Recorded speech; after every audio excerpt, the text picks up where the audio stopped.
শুভেচ্ছা সকলকে। আমরা পাঠ করছিলাম হুমায়ুন আহমেদের লেখা 10টি ছোট গল্প। আজকের গল্প অয়ময়। বদরুল আলম সাহেব তারাবির নামাজ পড়িতে যাবেন। কি মনে করে যেন বাংলা গড়ে উকি দিলেন। ঘর অন্ধকার, অথচ তিনি সন্ধ্যাবেলায় মাগরিবের নামাজে দাঁড়াবার আগেই বলেছিলেন বাংলা গড়ে যেন বাতি দেওয়া হয়। এরা কেউ কথা শোনে না। রাগে তার শরীর কাঁপতে লাগলো। ইদানিং তার এই সমস্যা হয়েছে, রেগে গেলে শরীর কাঁপে। বাংলাঘরে বেশিক্ষণ দাঁড়িয়ে থাকা অসম্ভব ব্যাপার। বিকট দুর্গন্ধ।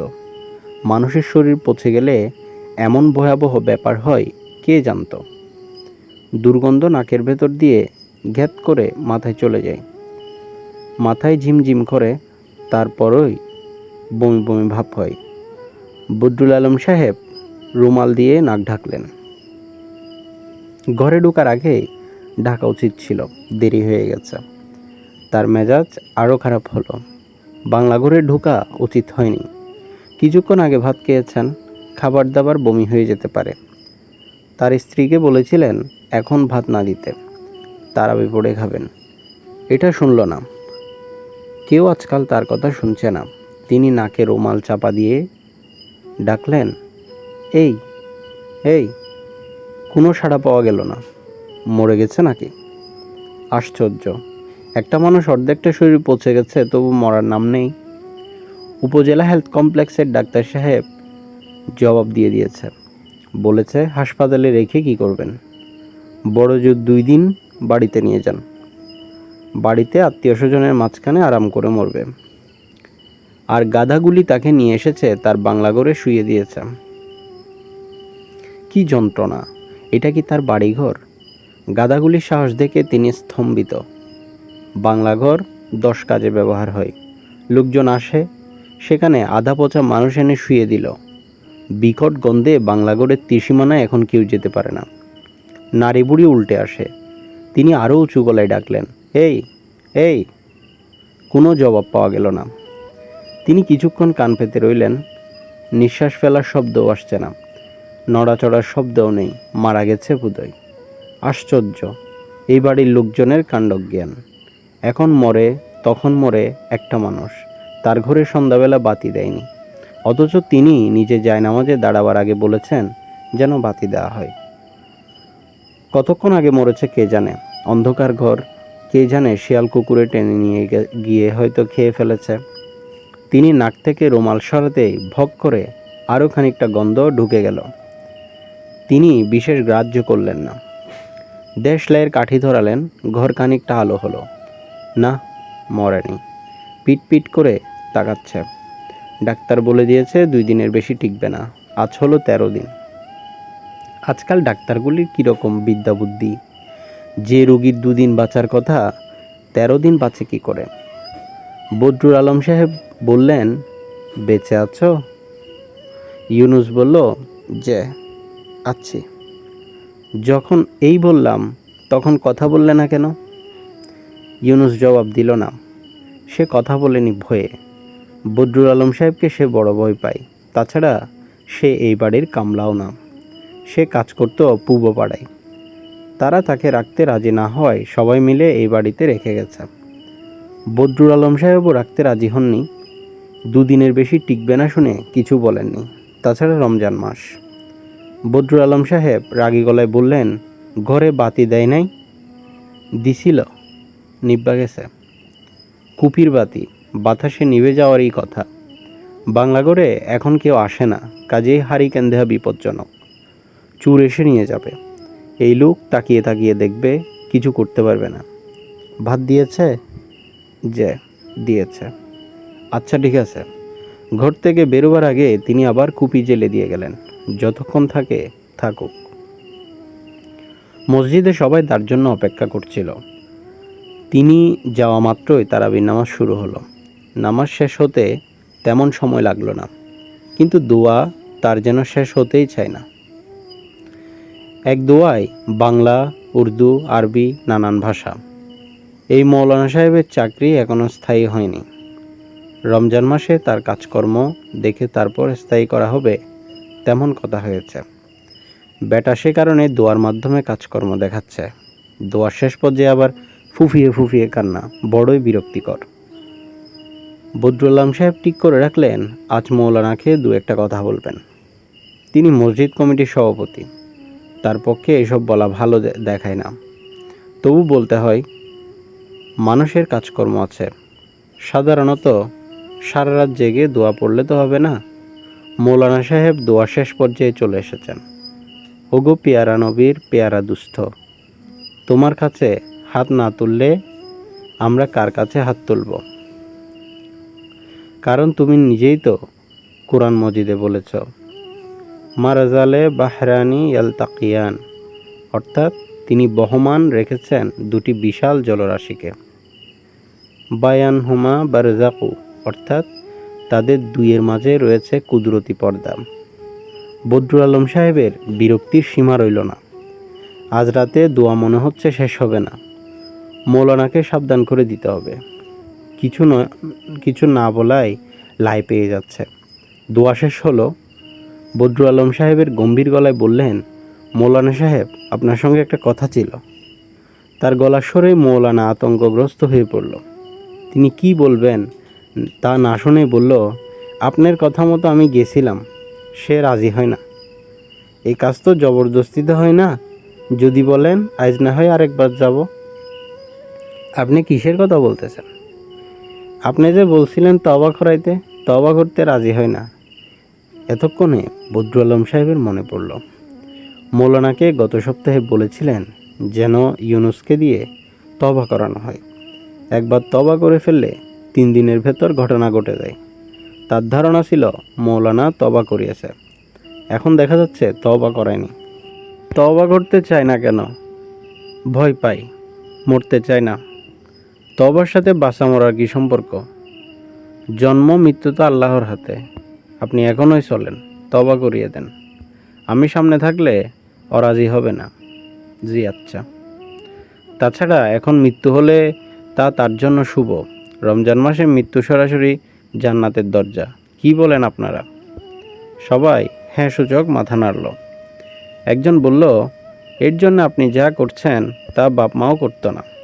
বাপ মার কি অধিক করছেন আপনি? বদরুল আলম সাহেব উদাস গলায় বললেন, আমি তো করার কেউ না, যার করার তিনিই করেন। আমরা হলাম উপলক্ষ। ওই দিন মিয়াবাড়ির কুদ্দুস সাহেব আসছিলেন। তিনি বললেন, আপনি করছেন কি? ওরে অন্য কোনোখানে ফালাইয়া দিয়ে আসেন। আমি বললাম, রমজান মাসে এরকম কথা মুখে আনবেন না কুদ্দুস সাহেব। ইউনুসকে এক ধমক দিতেই সে তওবা করতে রাজি হয়ে গেল। মৌলানা সাহেব বললেন, এইবার আল্লাহ পাক তোমাকে আযাব থেকে মুক্তি দেবেন। তাছাড়া তুমি এখন 7 দিনের শিশুর মতো পবিত্র, সরাসরি জান্নাতে দাখিল হবে। বুঝতে পারলা? যে পারছি। কারো উপরে কোনো দাবি দাওয়া রাখবা না। দাবি দাওয়া তুইল্লা নাও। যে আচ্ছা। বললে তো হবে না। বলো, কারো উপর কোনো দাবি দেওয়া নাই। কারো উপরে কোনো দাবি দেওয়া নাই। মৌলানা সাহেব থাকেন মসজিদে। মসজিদ কমিটির পক্ষ থেকে তাকে মসজিদের পাশেই একটা ঘর তুলে দেওয়ার কথা। এখনও তোলা হয়নি। সবই অবশ্য নির্ভর করছে বদরুল আলম সাহেবের উপর। তিনি একবার হ্যাঁ বললেই হয়। মৌলানা সাহেব মসজিদে যাওয়ার আগে বদরুল আলম সাহেবের সঙ্গে দেখা করে গেলেন। বদরুল আলম সাহেব বললেন, তওবা ঠিকঠাক হয়েছে? জি। অবস্থা কি দেখলেন? সময় গণিয়ে আসছে। তওবার পরে 3 দিনের বেশি টিকে না। তবে তাও টিকবে না। হয়েছে কি জানি না, শরীর পচে যাচ্ছে এত দেখি। গন্ধে থাকা মুশকিল। এদিকে 27 রোজায় মেয়ের জামাই আসতেছে। মৌলানা দৃঢ় স্বরে বলল, 1-2 দিনের বেশি নেই। তওবা পড়ানোর চতুর্থ দিনেও দেখা গেল ইউনুস বেঁচে গেছে। প্রশ্ন করলে সিসি করে জবাব দেয়। তবে অবস্থা যে খুব খারাপ তা বোঝা যায়। আগে শরীরের পচা দুর্গন্ধ বাংলাঘরের আশেপাশে সীমাবদ্ধ ছিল, এখন তা ভেতর বাড়ি পর্যন্ত গেছে। স্যানিটারি ইন্সপেক্টরের পরামর্শে ঘরের চারিদিকে প্রচুর ফিনাইল দিয়েছেন, তাতেও গন্ধ যাচ্ছে না। তাছাড়া বাংলাঘরের চারপাশে এখন শিয়াল ঘোরাফেরা করে, মানুষ পচা গন্ধের আকর্ষণ এড়াতে পারে না। বদরুল আলম সাহেব নাকে রুমাল চাপা দিয়ে দেখতে গেলেন।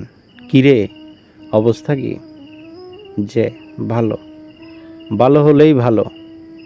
রাইতে বড় ভয় লাগে। ভয় লাগে কেন?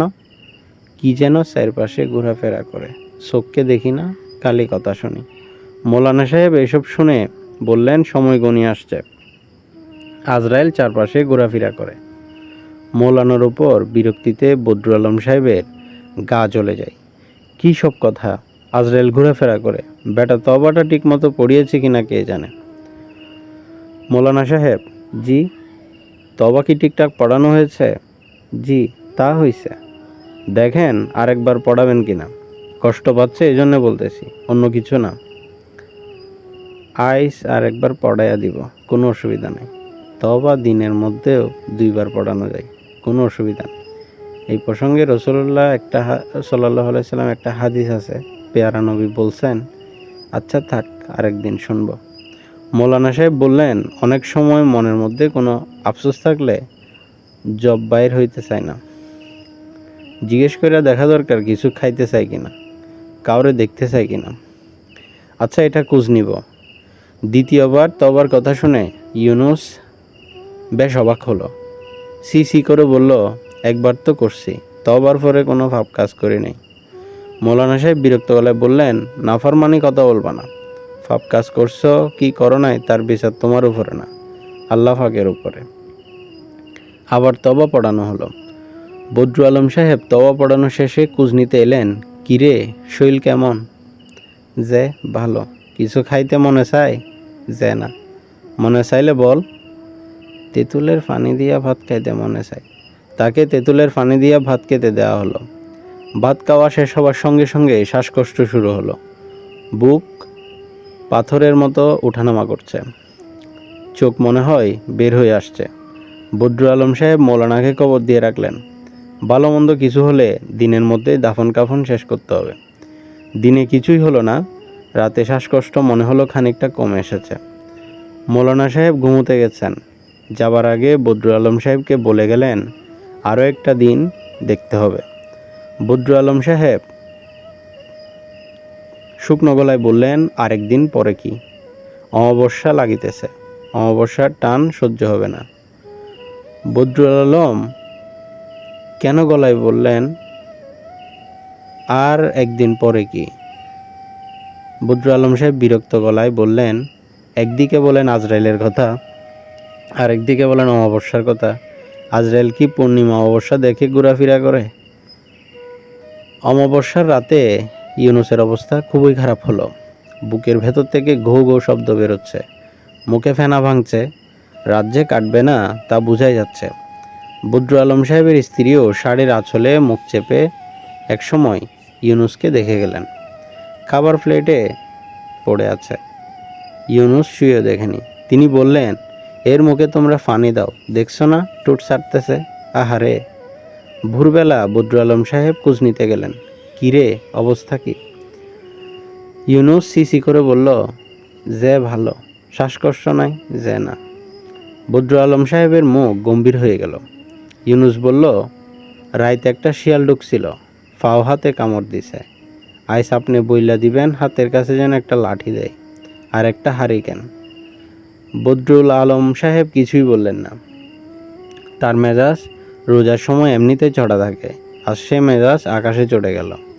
তিনি ইফতারের সময় মজনুকে বলে দিলেন, ইউনুসের হাতের কাছে যেন একটা লাঠি দেওয়া হয় আর একটি হারিকেন। মজনু এ বাড়ির কামলা, তার উপর দায়িত্ব ইউনুসকে খাবার দাবার দিয়ে আসা। এই কাজটা তার খুবই না পছন্দ, কারণ ইউনুস এখন আর নিজে নিজে খেতে পারে না। খাবার মুখে তুলে দিতে হয়, জ্ঞান নাই মজনুর বমি আসার উপক্রম হয়। মজনু বলল, ইউনুস হারামজাদা বিরাট বজ্জাত। বদরুল আলম সাহেব তাকালেন। কেন বজ্জাত সেটা শুনতে চান। মজনু বলল, মৌলানা সাহেব যে দুইবার তবা করাইলেন, কোনোবারও এ হারামজাদা তবা করে নাই। মৌলানা সাহেব তারে যে কথা বলছেন, হে মনে মনে উল্টা কথা বলছে। তোকে বলেছে কে? হে নিজেই বলেছে, তবা করলে জীবন শেষ। এই জন্যে বলিস কি? হারামজাদা বিরাট বজ্জাত। মাগরিবের নামাজের পর বদরুল আলম সাহেব ইউনুসকে দেখতে গেলেন। ইউনুসের হাতের কাছে লাঠি, হারিকেন জ্বলছে। কিরে, তুই নাকি তওবা করস নাই? ইউনুস চুপ করে রইল। কেন করস নাই? আল্লাহর সাথে মশকরা? হারামজাদা, তুই তো বিরাট বদ। ইউনুস ক্ষীণস্বরে বলল, মরতে চাই না। দীর্ঘ সময় বদরুল আলম সাহেব ইউনুসের দিকে তাকিয়ে রইলেন। তার একটা পা ফুলে কুল বালিশের মতো হয়ে গেছে। এই পায়ে বোধহয় শিয়াল কামড়েছে। ইউনুস বলল, আপনি যদি বলেন তাইলে আরেকবার ঠিক মতো তওবা করি। থাক, তার আর দরকার নাই। তোর যখন অতই বাসনের শখ, দেখি একটা চেষ্টা কইরা চল, তোরে ময়মনসিংহ নিয়ে যায়, দেখি কি অবস্থা। ইউনুস মনে হয় কথাগুলি ঠিক বুঝতে পারে না, ঘোড়া লাগা চোখে তাকিয়ে থাকে। বদরুল আলম সাহেব রাতেই মহিষের গাড়ি ব্যবস্থা করেন। প্রথমে যেতে হবে নেত্রকোনা, নেত্রকোনা থেকে ময়মনসিংহ। সেখানে ডাক্তাররা জবাব দিলে নিতে হবে ঢাকা। মহিষের গাড়ি রওনা হলো রাত 8টায়। অঞ্চলের সমস্ত মানুষকে অবাক করে দিয়ে তিনিও সঙ্গে চললেন। অনেক দৌড়াদৌড়ি, ছোটাছুটির ব্যাপার আছে। ছেলে ছোকরাদের উপর ভরসা করা যায় না। ইউনুস, যে ঝুলে থাক, হাল ছাড়িস না, আমি আছি। ইউনুসের চোখ দিয়ে পানি পড়ে। সে প্রাণপণে ঝুলে থাকতে চেষ্টা করে। মহিষের গাড়ি দ্রুত এগিয়ে যায়।